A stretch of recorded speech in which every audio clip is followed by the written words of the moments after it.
खोया हुआ खजाना, एक रहस्यमय नक्शा। राजू अपने दादाजी के पुराने सामान की छानबीन कर रहा था जब उसे एक धूल भरी डायरी के पन्नों के बीच एक पीला सा नक्शा मिला। नक्शे पर राजा विक्रमादित्य का गुप्त खजाना लिखा हुआ था और एक जंगल में एक गुफा का निशान बना हुआ था। उसके दोस्तों नीलू और अरुण को जब यह बात पता चली तो वे भी खजाने की तलाश में निकल पड़े। 2. जंगल की यात्रा। तीनों दोस्त अगले दिन सुबह सुबह नक्शे के अनुसार भीमा जंगल की ओर चल पड़े। जंगल घना और डरावना था, लेकिन उनके हौसले बुलंद थे।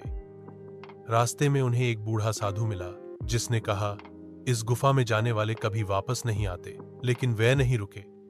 3. गुफा का प्रवेश। कई घंटों की खोज के बाद उन्हें एक बड़ी चट्टान के पीछे छुपा हुआ गुफा का द्वार मिला। दरवाजे पर एक अजीब सा संकेत बना था, जो लालची होगा वह मर जाएगा। अरुण ने इसे अनसुना कर दिया और सबसे पहले अंदर घुस गया। 4. जाल और खतरे। अंदर अंधेरा था और हवा में सनसनाहट। अचानक राजू का पैर एक पत्थर से टकराया और दीवार से तीरों की बौछार निकल पड़ी। वे बाल बाल बचे। फिर उन्हें एक गहरे गड्ढे का सामना करना पड़ा, जिसे उन्होंने एक लटकती रस्सी की मदद से पार किया। 5. खजाने का कमरा। आखिरकार वे एक बड़े कमरे में पहुंचे, जहां सोने के सिक्के, हीरे, जवाहरात और एक पुराना ताबूत रखा था। नीलू ने खुशी से चिल्लाते हुए ताबूत खोला, लेकिन अंदर से एक डरावनी आवाज गूंजी, खजाना तुम्हारा नहीं है। 6. भागने की कोशिश। अचानक गुफा हिलने लगी और पत्थर गिरने शुरू हो गए।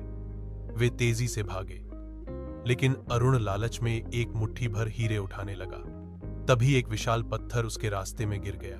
राजू और नीलू ने उसे खींचकर बचाया, लेकिन हीरे फिर से गुफा में ही रह गए। 7 तौन सबक। बाहर निकलकर वे थके हुए लेकिन सुरक्षित थे। अरुण ने माफी मांगते हुए कहा, लालच बुरी बला है।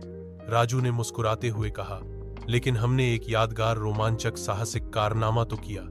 8. क्या खजाना असली था? घर लौटकर उन्होंने देखा कि नक्शे के पीछे लिखा था, असली खजाना दोस्ती और साहस है। शायद यह दादाजी की ओर से एक सबक था। कहानी का अंत। शिक्षा। लालच खतरनाक होता है, लेकिन सच्ची दोस्ती और साहस ही असली खजाना है।